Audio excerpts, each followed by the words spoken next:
Olá, tudo bem? Aqui quem vos fala é Zé Luiz. Novamente estamos aqui aceitando o convite que foi feito pela irmã Dora, gentilmente se interessando pela nossa maneira de interpretar, pela nossa participação junto a vocês do SELEC. Então, muito obrigado pela oportunidade de estarmos novamente juntos, fazendo votos de que todos se encontrem bem, com saúde e em paz de consciência com Deus. O que foi proposto para nós é o capítulo 65 do livro Caminho, Verdade e Vida, autoria de Emmanuel, pela mediunidade de Chico Xavier, que tem como título, o capítulo 65 tem o título Pedir. Então, tem um trechinho do Evangelho de Mateus, 20 a 22, que diz mais ou menos assim: Jesus, porém, respondendo, disse: Não sabeis o que pedis. Esse trecho faz necessário que façamos um desenvolvimento, uma contextualização desse trecho, onde Jesus foi abordado por Salomé, esposa de Zebedeu, mãe de Tiago, maior, e João, o evangelista. Então, ela chega, se aproxima até Jesus e pede a ele que seus dois filhos, se assentem, um à sua direita e outro à sua esquerda. Foi daí que Jesus disse que ela não sabia o que estava pedindo. Jesus, ele se expressa dessa forma por duas razões. Uma, a de que ela estava ali confusa, pois ela imaginava que Jesus seria o novo rei dos judeus. Então, não só ela, mas muita gente da época imaginava Jesus o libertador do cativeiro romano e do domínio de Roma, e que ele seria um rei poderoso, muito sábio, muito bom, muito justo, muito poderoso também, e nada mais justo do que imaginar que alguns de seus seguidores fossem eleitos ministros, enfim, que tivessem poder junto a Jesus, tivessem influência política junto a Jesus. Por isso que ela pediu que um dos seus filhos ficasse à sua direita e o outro à esquerda. Então Jesus, quando fala que ela não estava sabendo o que estava pedindo, ele se referia a duas coisas. Primeiro, ela não sabia que realmente o caráter da missão de Jesus era outro. O reino que ele prometia não era um reino temporal, não se baseava no contexto dos poderes temporais. Então não era um reinado passageiro ligado apenas à política e ao domínio material. Era um reino de caráter espiritual, que Jesus veio anunciar, veio propor o advento desse reino, desse domínio de Jesus no campo da espiritualidade, no campo da moral. Então ela não estava entendendo muito bem essa questão de reino. E segundo, que ela não tinha ideia muito clara do que era realmente estar próximo a Jesus, seguir Jesus. Porque implicaria, por exemplo, numa perseguição feroz, numa perseguição mortal, fatal. Então, quanto mais próximo de Jesus, maior o risco, maior a possibilidade daquelas pessoas sofrerem algum tipo de perseguição, algum tipo de maldade, de crueldade, que Jesus iria passar, ele já era consciente disso, mas que nem todos estavam conscientes dessa situação. E ficaram, claro, conscientes quando viram que Jesus foi preso, foi torturado, executado. Então caíram em si em relação ao peso da responsabilidade de seguir Jesus, de estar bem próximo a ele e de compartilhar com ele aquele sentimento de amor ao próximo, de interferir junto aos mais necessitados. E isso incomodaria os mais poderosos, incomodaria aquelas pessoas que estavam ali no domínio, no poder, como Sinédrio, como o governador Pôncio Pilatos, como, de um modo geral, o Império Romano. Então, esse tipo de enfrentamento tinha consequências graves, consequências muito extremas. Jesus era consciente disso, mas sabia que seus seguidores, seus discípulos não estavam plenamente conscientes disso. Daí essa passagem onde ele fala que Salomé não estava sabendo o que estava pedindo, porque ela pedia algo que possivelmente naquele momento estava bem acima da capacidade dos seus filhos. Eu não falo nem de merecimento, porque no caso eram dois jovens que estavam ali dispostos a abrir mão da sua juventude, abrir mão dos seus sonhos, mesmo que humildes, como eles eram pescadores, ambos pescadores, e enfim, mas aí o mérito da questão não é merecimento, o mérito se deve à questão da capacidade, da possibilidade de assumir aquele encargo tão pesado. E é claro, como ele fala depois no final, que ele pergunta: vocês têm condições de beber do cálice que eu hei de beber? Vocês têm condições de serem batizados pelo batismo que eu hei de passar? Aí eles responderam, né, os dois jovens: sim, estamos. E Jesus replica, ele fala: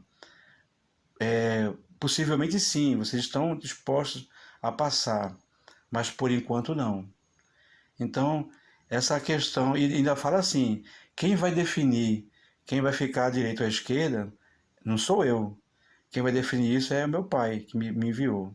Ou seja, quem vai definir a colocação, a posição ou a atividade relativa a cada pessoa é de competência de Deus. Então, Deus é quem vai distribuir as tarefas, os encargos e responsabilidades conforme a capacidade de cada um, conforme a possibilidade de sucesso de que cada um possui.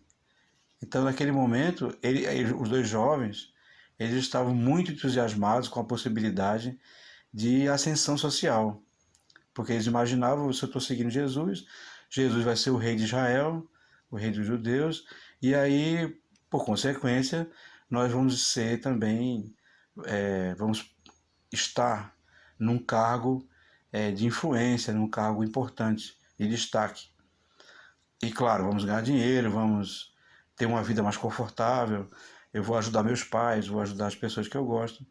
Como todo jovem sonha em um dia ter recurso financeiro, conforto financeiro, independência do ponto de vista financeiro para poder realizar desejos, sonhos, ilusões ou fantasias. Então, nesse episódio inicial, em que Emmanuel cita esse trecho, é uma ênfase para a questão do cuidado, porque nós vamos agora avaliar com mais critério, com mais profundidade, algumas características desse verbo tão importante, que é o verbo pedir, e quais são as consequências desse ato, desse gesto de pedir. Pois bem, Emmanuel fala que a maioria das pessoas que se dirigem a um templo religioso, centro espírita, igreja, sinagoga, mesquita, enfim, não importa a denominação religiosa, a maioria das pessoas que se dirigem a um santuário, de um modo geral, o faz para pedir. Então, a maioria de nós que professamos algum tipo de fé, algum tipo de credo religioso, temos essa característica de pedir. Somos verdadeiros pidões ou pedintes. Estamos ali numa fila interminável de pedidos, muitos com justa razão, claro, mas a grande maioria pedindo sem a plena consciência do que estão pedindo, assim como Salomé fez com Jesus. Então se dirige a Deus no puro interesse de terem uma vida mais tranquila, mais confortável. E, portanto, pedem o fim ou a cessação de algumas situações que são extremamente úteis para a evolução do espírito. Então, uma pessoa, por exemplo, que passa por algum tipo de aflição de saúde, algum tipo de limitação física, por exemplo, é notório, é normal que essa pessoa peça para Deus curá-la, para que Deus a cure, para que Deus possa aliviar aquele tipo de situação. Imaginando que aquela situação diz respeito a um resgate do passado, que aquela situação diz respeito ao resgate, a uma dívida que aquela pessoa possui de consciência em relação ao que fez no passado, então pedir a Deus que subtraia isso dela, que ela deixe de passar por aquilo, é a mesma coisa de dizer que eu estou devendo, mas não quero pagar. Eu estou devendo algo, uma quantia, mas ao mesmo tempo eu não quero pagar. Eu não estou disposto a abrir mão daquilo que eu tenho para pagar, para saldar uma dívida. O que é, de fato, errado. Porque a partir do momento que eu assumo, que eu contraio uma dívida de consciência perante Deus, perante as leis divinas, então a reparação disso se faz obrigatório, não é nada opcional. Não é opcional pagar ou não, é necessário, existe uma exigência em relação à lei de Deus. Qualquer desvio dela, qualquer tipo de infração junto às leis de Deus, implica que aquela pessoa deverá reparar, deverá corrigir diante de Deus aquele tipo de situação. Assim sendo, nós todos, que devemos muito a Deus, estamos passando por aquilo que precisamos passar, que necessitamos passar. Não é castigo, não é nada relativo à questão de que Deus está punindo seus filhos, não é isso. Deus nunca faria uma coisa dessas. Deus é amor, Deus é carinho, Deus é compreensão e compaixão. Então ele apenas permite que seus filhos possam evoluir, mas para evoluir eles precisam melhorar, e para melhorar precisam se corrigir, precisam pagar aquilo que devem, para que a alma dessas pessoas possa realmente seguir um rumo diferente, mais leve, mais tranquilo, mais feliz. Mas só após a reparação.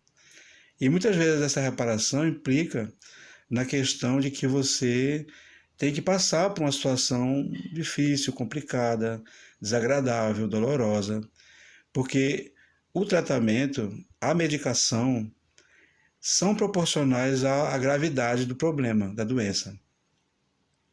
Quanto mais a doença é grave, quanto mais a dificuldade física ela é profunda, mais dolorosa é a terapia. Todos nós sabemos disso. E também, quanto mais for grave a doença, mais desagradável é o remédio que se toma. Geralmente o remédio tem reações colaterais, tem uma série de situações que a pessoa às vezes até fica em dúvida se vale a pena não tomar o remédio, porque é tão complicado, doloroso e cheio de reação colateral, aí fica difícil às vezes decidir com tranquilidade se vai prosseguir a terapia ou não. Mas é claro que é muito preferível tratar aquela situação e corrigir e se recuperar a saúde do que sofrer a doença, que está ali debilitando e consumindo nossas energias. Então, quando nos referimos a uma questão de pedir algo, devemos fazer uma séria reflexão, porque aquilo que estamos pedindo poderá ser, na verdade, não para o nosso bem, porque nós devemos fazer uma distinção séria e imediata. Nem tudo que agrada, nem tudo aquilo que satisfaz a um desejo representa algo bom, representa algo que realmente seja interessante do ponto de vista da evolução. Então, muitas vezes, uma pessoa ela está passando por uma limitação e aquela limitação é a felicidade dela. Está desagradando, está mexendo com ela, está machucando, está doendo, está dificultando os seus passos aparentemente naquele momento. Porque a nossa visão é imediatista. A nossa visão das coisas ela é muito limitada ao agora, ao presente. E também há uma questão de temor pelo futuro, de incerteza e de insegurança em relação ao futuro. Então, muitas vezes, imaginamos que aquela situação ela vai se estender ao longo da vida, até o final da vida física nossa. Pode ser até que aconteça isso, muitas vezes acontece, ou não. A partir do momento que Deus julga que nós já passamos por aquilo que seja suficiente para sermos melhores e felizes, ele cessa, ele interrompe aquela expiação, porque não se faz mais necessário passar por aquilo, porque o espírito já aprendeu, o espírito já cresceu, já melhorou. Então, para ele agora resta uma nova experiência, uma nova oportunidade. Então, essa insegurança quanto ao futuro, e não se sabe o que vai acontecer ou como vai acontecer, isso é típico das pessoas que não têm ainda uma percepção clara em relação à vida espiritual, à realidade espiritual, que ela não é imediata. Nós só podemos ter confiança naquilo que Jesus prometeu, naquilo que Jesus ensinou, que a doutrina espírita ensina todos os dias, se tivermos certeza e confiança numa vida futura, numa vida melhor, inclusive no futuro.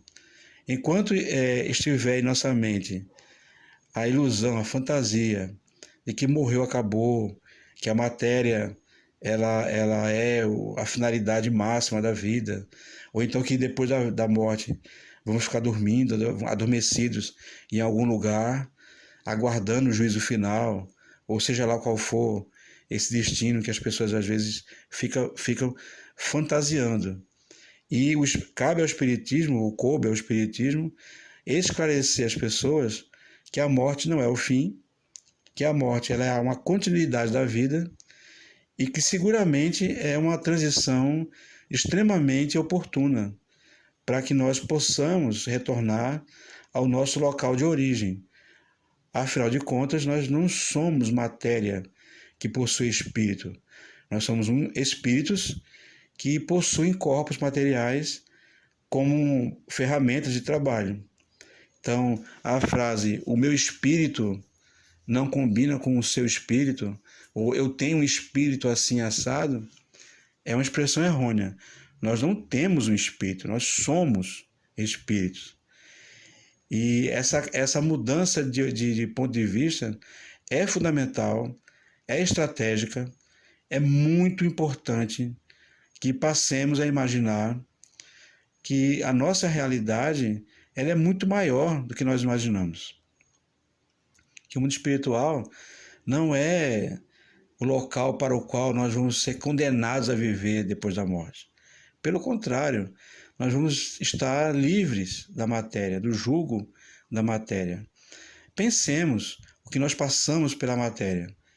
As dores, as doenças, as limitações, as exigências, os desafios, enfim, tanta coisa que vivemos na matéria e que nos incomoda, que a imagem, a ideia de vivermos para sempre ou pelo menos por muito tempo, antes da próxima encarnação.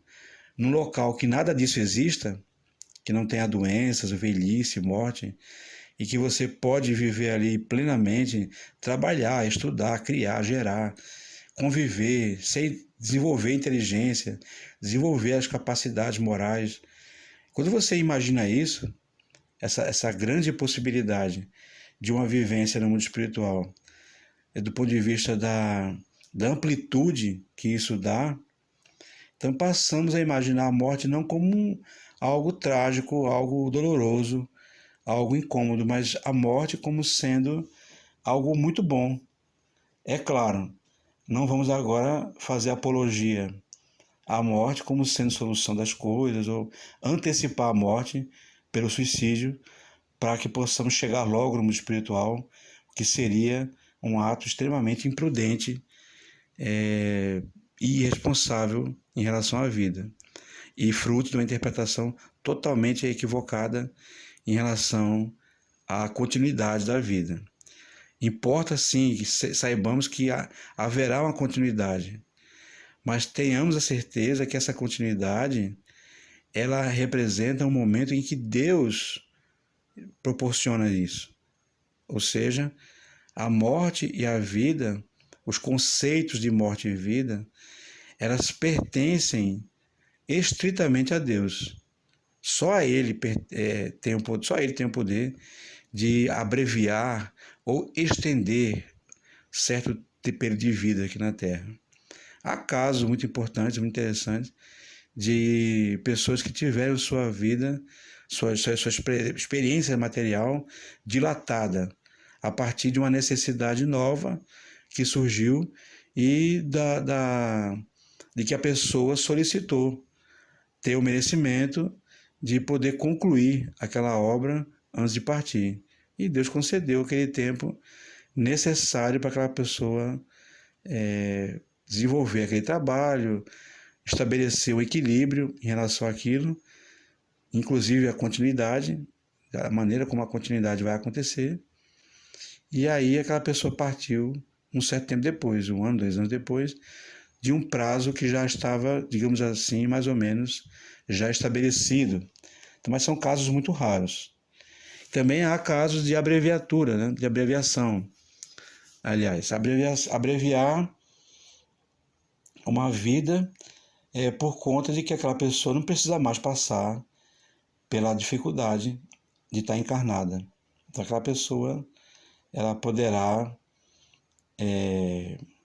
ficar, então, de alguma forma, mais tranquila, porque vai viver menos do que se pretendia viver. Mas tudo isso em função da vontade de Deus mediante aquela situação especial.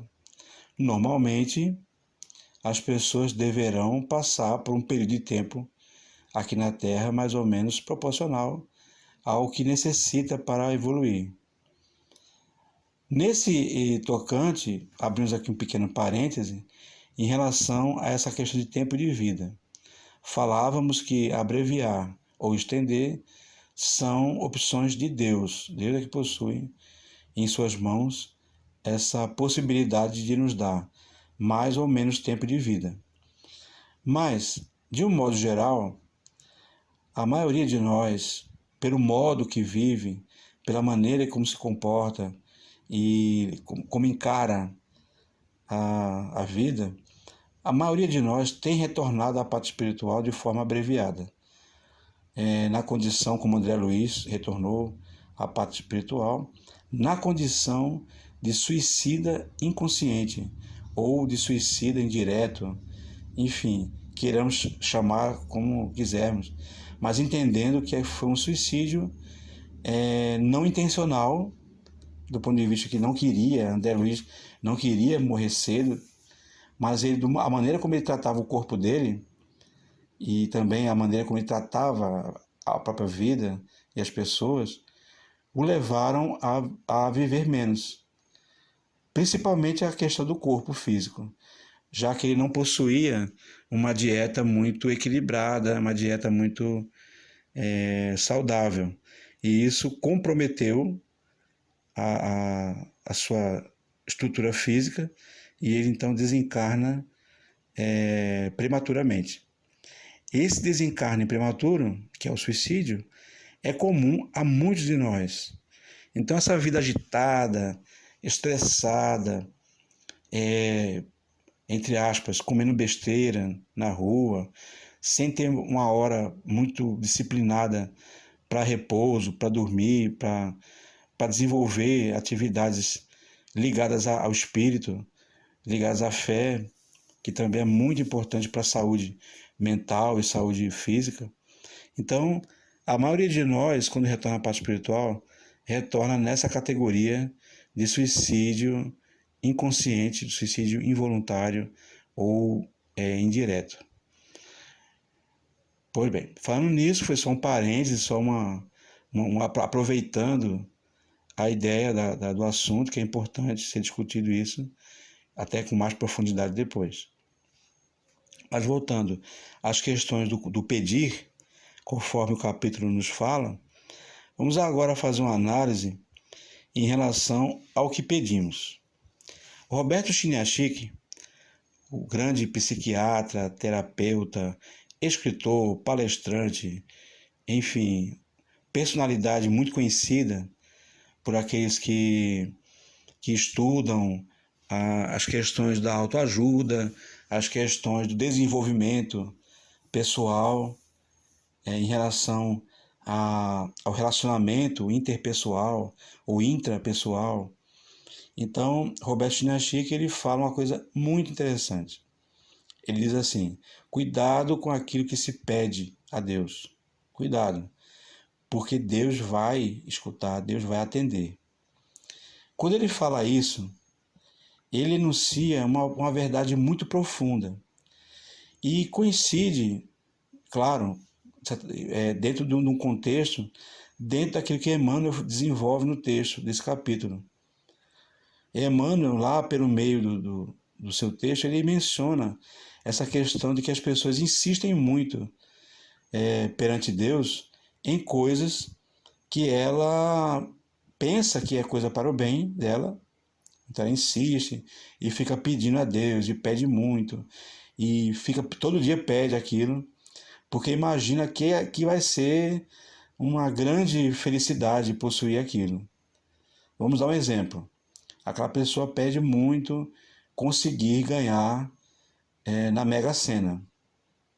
Então essa pessoa joga, é claro, todo dia, joga toda semana naquele tipo de sorteio, de jogo, e ela pede a Deus muito para ganhar, para poder ter esses recursos financeiros, até coloca situações assim de tentar subornar Deus, dizendo que se ganhar, vai destinar certa soma para caridade, para pessoas que precisam, ou então que vai assumir a responsabilidade diante de uma certa comunidade pobre, enfim, faz uma série de promessas perante Deus, muitas das quais ele não vai realmente cumprir, Deus sabe disso, mas ele insiste, aquela pessoa insiste muito, quer ganhar na Mega Sena, quer ganhar na Mega Sena, e isso insiste muito, e Deus, mesmo sabendo que aquela pessoa precisa de outra coisa, ela não precisa ganhar na Mega Sena para realizar o que ela veio fazer, é um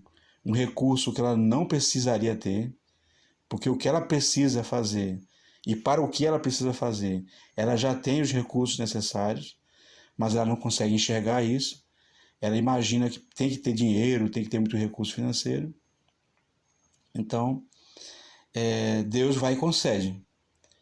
Muito semelhante àquela questão do pai que observa o filho insistindo em colocar o dedo na tomada elétrica ou algum objeto como prego ou outra coisa dentro daquela tomada. E o pai adverte, não fazer aquilo. Fica advertindo, não faça isso. Isso é perigoso, vai ficar com problema. Para a criança, a pessoa fala, vai ficar dodói. E a criança, insistentemente, que imagina que vai ser uma sensação maravilhosa, colocar o dedo na tomada, ela vai até que consegue. O pai tenta, de todo jeito, colocar algum tipo de objeto que bloqueie a passagem que impeça que aquela criança coloque alguma coisa na tomada, algum tipo da tampa de tomada, enfim, muda de lugar, bota mais alto, faz todo tipo de recurso para evitar que a criança se machuque. Mas a criança insiste, ela quer experimentar naquela o choque. Ela não sabe o que é o choque, mas ela quer experimentar por curiosidade, ela quer saber o que acontece quando bota. E ainda mais quando o pai proíbe, a mãe e o pai proíbem, então ela cria um estímulo extra, uma curiosidade a mais na criança. Ora, se o pai e a mãe não quer que eu faça aquilo, então deve ser uma coisa muito legal, uma coisa que só eles conhecem, só eles experimentam. E aí o choque vem como consequência. É a mesma coisa com as orações das pessoas que pedem coisas que não precisam ter, mas ficam insistindo. Eu quero isso, eu quero, eu quero, eu quero. E Deus vai e concede, permite. Tá, você quer experimentar, tudo bem, siga em frente. Aí vai e ganha na Mega Sena. Ganha na Mega Sena e o pensamento imediato não é cumprir as promessas que realizou, que fez, as promessas que fez diante de Deus, de assumir isso, aquilo, outro. Não. A ideia imediata é aproveitar. Fazer uma viagem ao exterior, comprar um carro novo, um apartamento novo, um guarda-roupa novo, enfim, começar a experimentar coisas que não tinha condições de experimentar, bebidas, comidas, enfim.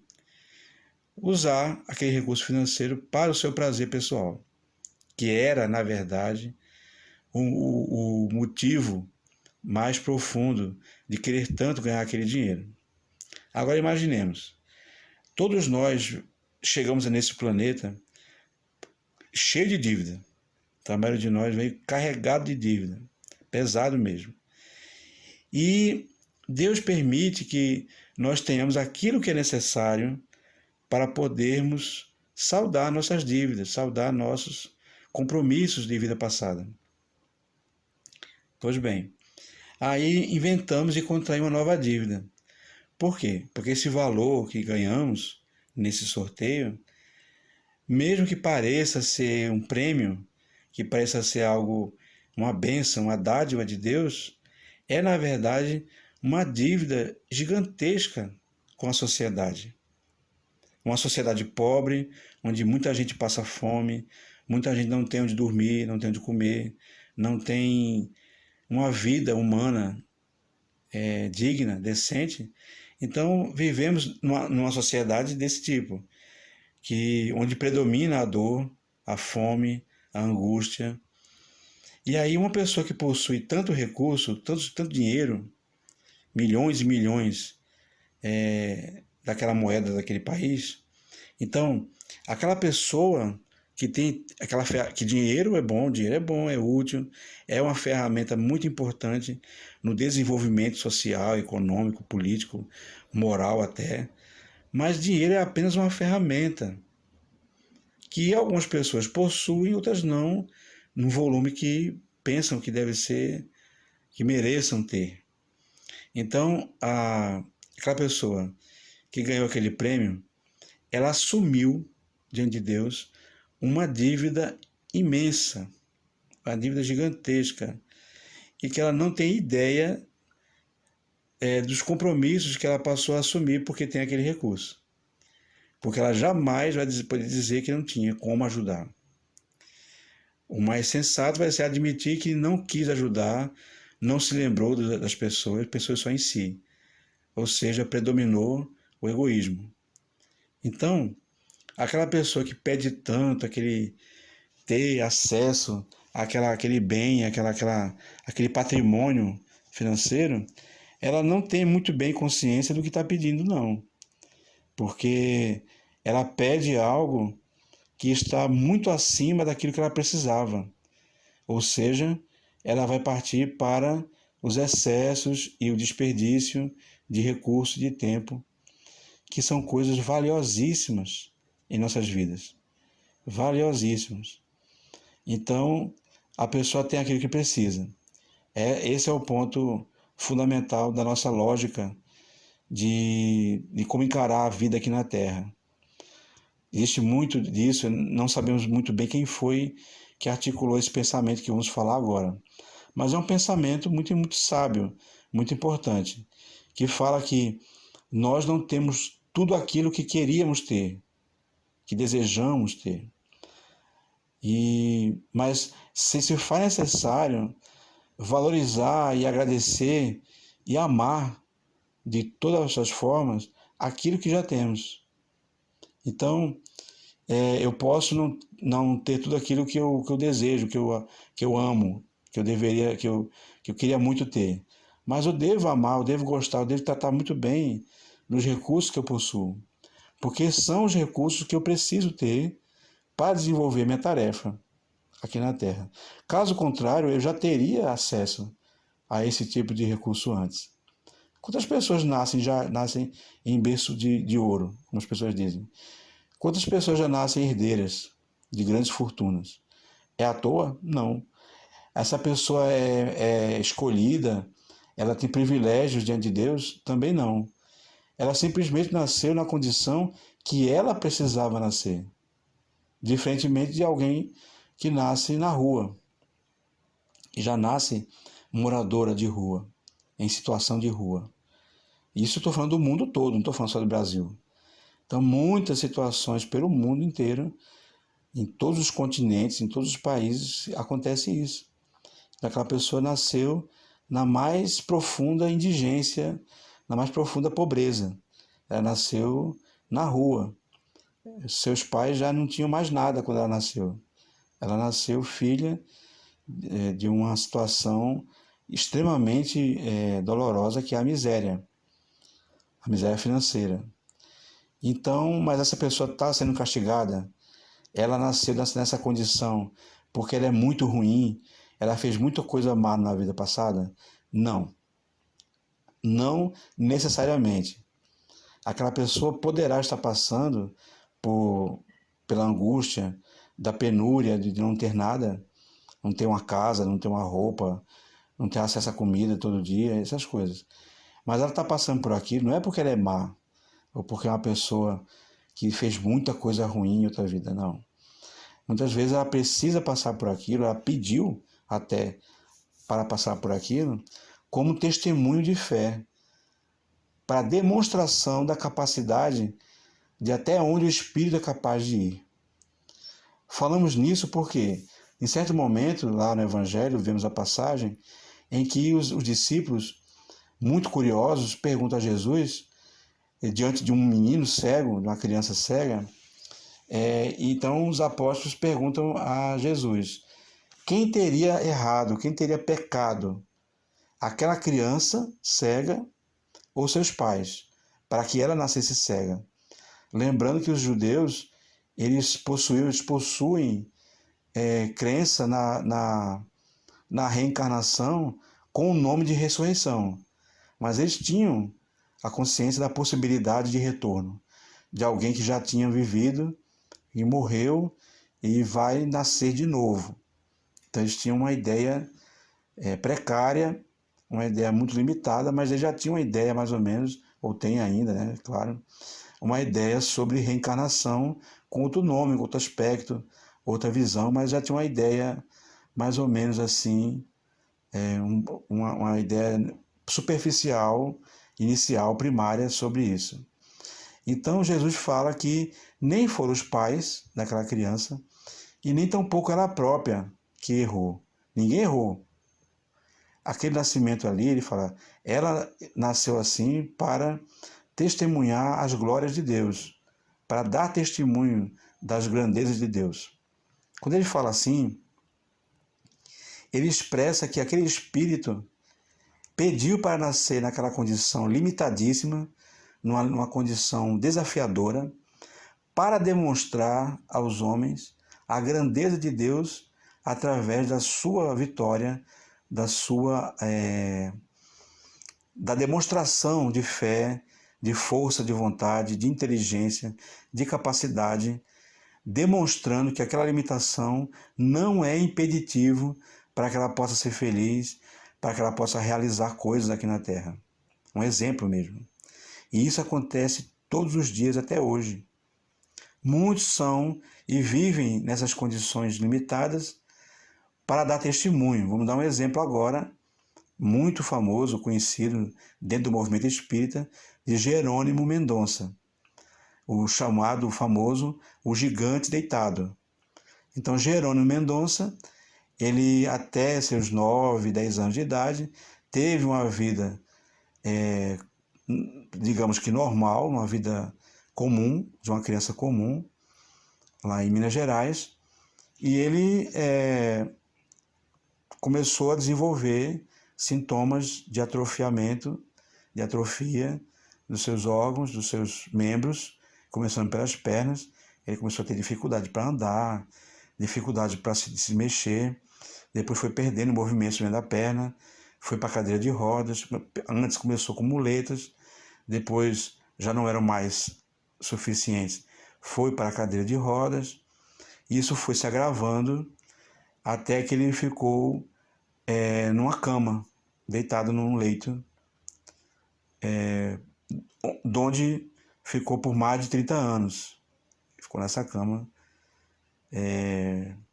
Enfim, e ele ficou ali tetraplégico, ele não tinha movimento de braços nem pernas. Do pescoço para baixo, ele era completamente imóvel. E ele continuou ativo, ele continuou desejando e trabalhando e construindo. Quando falamos de Jerônimo Mendonça, temos que ter ideia de um grande batalhador, de um grande trabalhador espírita, que fundou centros espíritas, que fazia palestra, que gravou discos na época de música, que publicou livros em parceria inclusive com Chico Xavier, e que levava conforto e esperança para todo mundo. Mas não parou por aí. O desafio dele em relação à limitação física não parou por aí.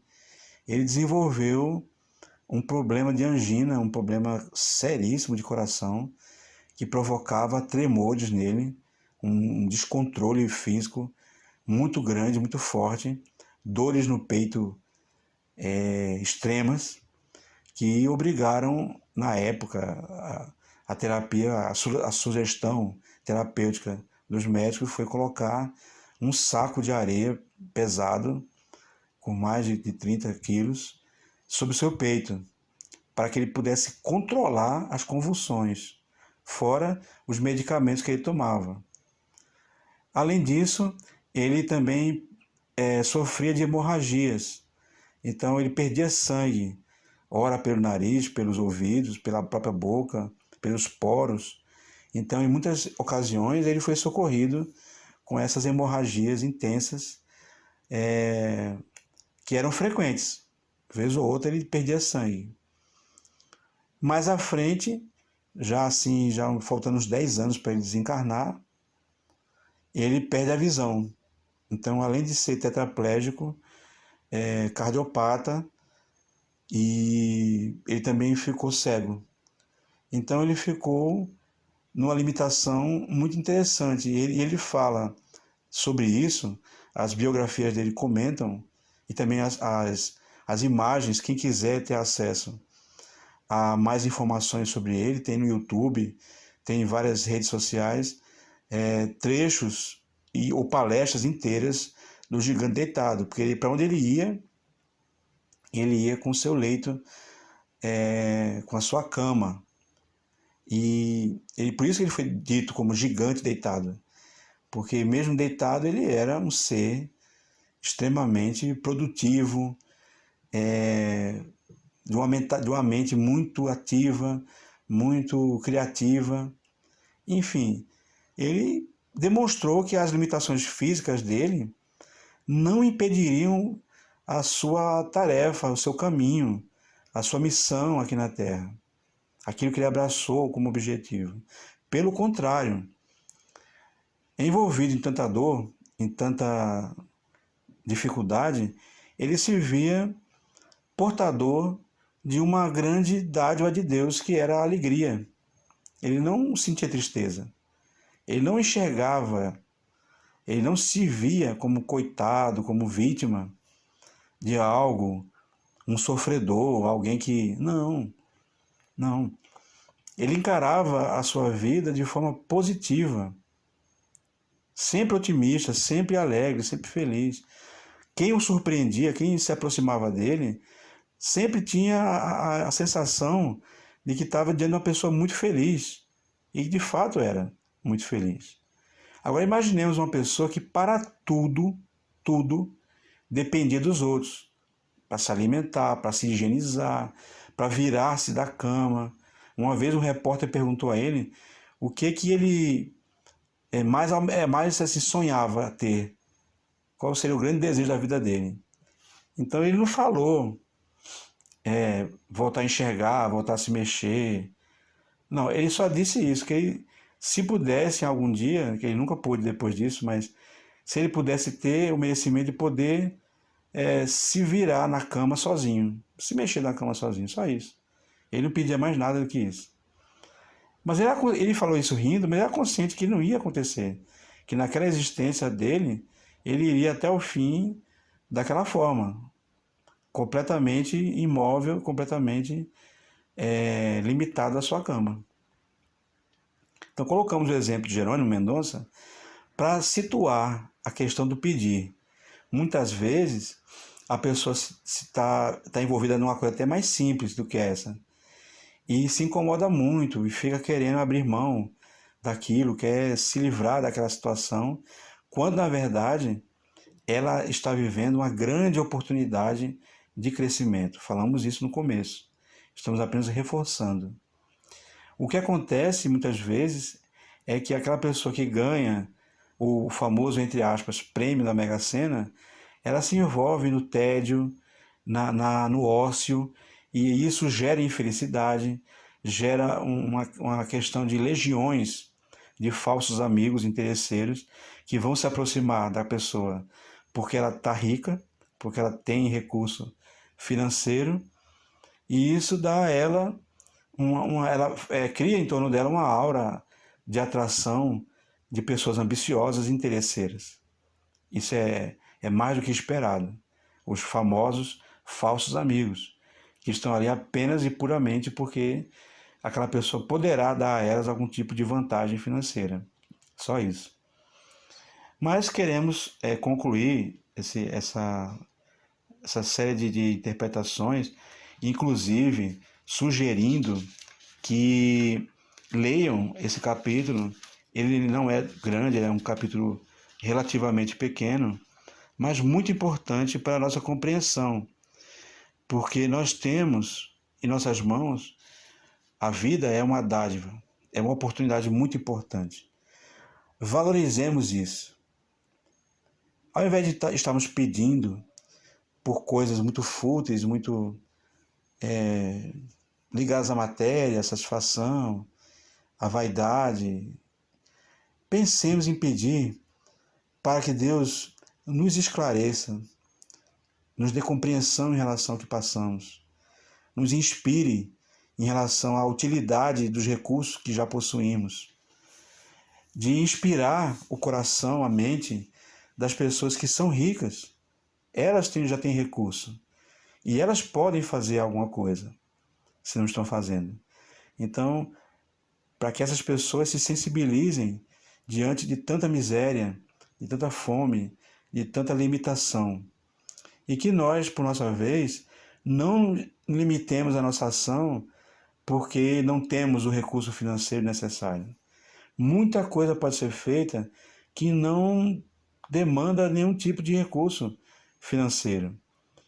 Escutar uma pessoa, sorrir, abraçar, dar atenção, fazer carinho, retribuir, dar um bom dia, uma boa tarde, retribuir uma atenção, conversar com um jovem, uma criança, estimulando que ela estude, que ela se prepare, que ela seja um bom filho, que ela respeite seus pais, respeite as pessoas que convivem com ela, que ela cresça, que ela seja uma adulta carinhosa, atenciosa, humana, solidária. Que as pessoas entendam o que é caridade, o que é realizar caridade. que as pessoas passem a ter esperança, mesmo passando por dores e angústias. Nós consigamos ser, como diz na oração de São Francisco, instrumentos da paz de Deus aqui na terra, para que possamos ser úteis, ferramentas úteis nas mãos de Deus. Então, vamos encerrando por aqui, agradecendo de coração a oportunidade desse convite, que esse convite abriu. Um texto maravilhoso, inspirador, como sempre, que Emmanuel faz, que traz para a gente muita paz, saúde, inspiração para que possamos realizar tudo aquilo que precisamos, que necessitamos realizar. Muito obrigado. Que Deus ilumine a cada um e cada uma nesse momento. Que tenhamos novamente a oportunidade de estarmos juntos, como tivemos há algum tempo atrás. Um prazer estar com vocês. E que Deus ilumine a todos nós, hoje e sempre. Muito obrigado.